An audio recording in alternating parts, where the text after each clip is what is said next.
Saluons maintenant le retour d'André Dussolier sur scène. Il prête à nouveau sa voix, sa gestuelle et sa personnalité ô combien attachante au conte fantastique d'Alessandro Baricco, Novecento. L'histoire d'un pianiste né sur un paquebot qui va grandir à bord et jouer pour les passagers. André Dussolier est entouré de très bons musiciens de jazz et nous offre un spectacle poétique et touchant entre théâtre et music hall avec Stéphane Cornic. Alors, on est presque prêt. Ça y est, on est prêt.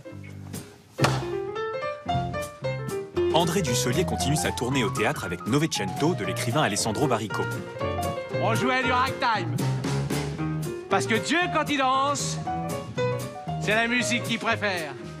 Déjà adapté au cinéma avec Tim Roth dans La légende du pianiste sur l'océan, Novecento est l'histoire d'un artiste inventé, né en 1900 entre l'Europe et les États-Unis, sur un paquebot qu'il ne quittera jamais.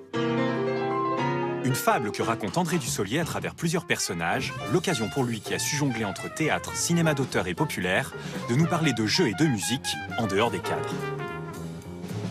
Il est élevé par les membres de l'équipage, cet enfant, et il va grandir, il va jouer du piano, comme ça, à l'insu de tout le monde. Il va voir le monde arriver par 2000 personnes à la fois, comme il dit, et il bénéficie de toutes les musiques qu'il peut entendre, par les chansons, par les airs qui sont joués autant dans les premières classes que dans les deuxièmes et les troisièmes classes. Donc il entend les chansons populaires, les musiques un peu plus sophistiquées, et il va se faire son propre répertoire. Rayon Vancouver, Vancouver, Cork, Cork, Southampton, Southampton, Liverpool. Liverpool, Cork, Cork, Hambourg, Hambourg, Gênes, Gênes, Cherbourg. Il entend des musiques qu'on entend en Europe, c'est-à-dire Ravel, Debussy, etc. Puis la naissance du jazz aux États-Unis, Jelly Roll Morton. Quand il donnait des concerts, sur les affiches, il écrivait ce soir Jelly Roll Morton, l'inventeur du jazz. Il en était vraiment convaincu d'avoir inventé le jazz. Un jour, il entend parler de Novecento. Celui-là, c'est le plus grand pianiste au monde. C'est un personnage qui est libre. Il n'appartient à aucune école, il fera les musiques comme il veut, et donc il pourra jazzifier Bach, par exemple. De la même façon, Dimitri Naïditch aussi, qui est un pianiste dont on parle beaucoup, jazzifie aussi Bach, Mozart ou Rachmaninoff, et c'est fascinant.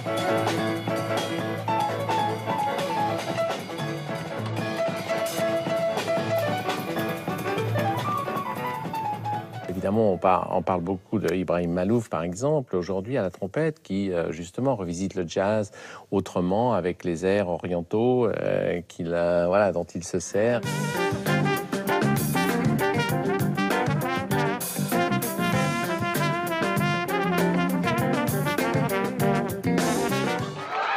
André Dussolier se sent attiré par les artistes qui nourrissent leur art par plusieurs influences. Mais étudiant en lettres à Grenoble avant de se tourner vers le conservatoire à Paris, il admire aussi les gens qui se sont formés en autodidacte. J'ai suivi le cursus normal et traditionnel de l'école, de l'université, et donc quelquefois j'aurais bien aimé faire l'école buissonnière, quoi. J'aurais bien aimé avoir accès au monde, à la nature, à ce qui m'entourait à l'époque. Puis après, j'ai obtenu beaucoup plus de liberté quand j'ai voulu faire ce métier. J'ai l'impression que là, au moins, je pouvais, je sais pas, dire des mots que je n'aurais pas entendus chez moi ou dans la vie courante. J'ai l'impression que le monde imaginaire de l'acteur était beaucoup plus riche que me l'offrait la réalité.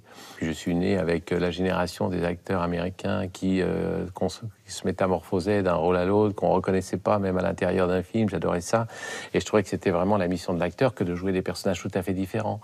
Et de les jouer au théâtre, au cinéma, ou à la radio, ou à la télévision. Enfin bon, j'aimais bien cette pluralité. On jouait longtemps.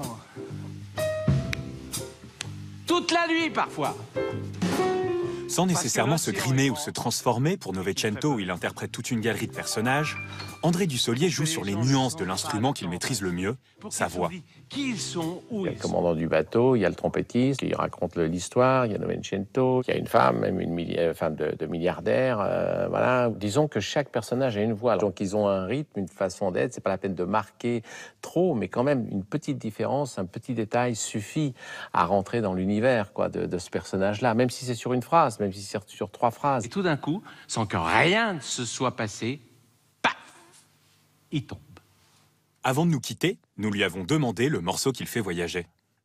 Je ne sais pas pourquoi, ce matin, par exemple, Mais c'est parce que je viens de rentrer. Alors, c'est la rentrée des classes, hein. Donc, évidemment, tout de suite me venait en tête partir. Je chante pas, hein. C'est pas la peine que je chante parce que ça va être une catastrophe. Il fera encore beau cette semaine. Partir, etc., de Julien Clerc. Je n'arrête pas de chanter cette chanson-là, peut-être parce que, après une semaine déjà à Paris, j'ai envie de partir. Mais le théâtre va m'aider à voyager.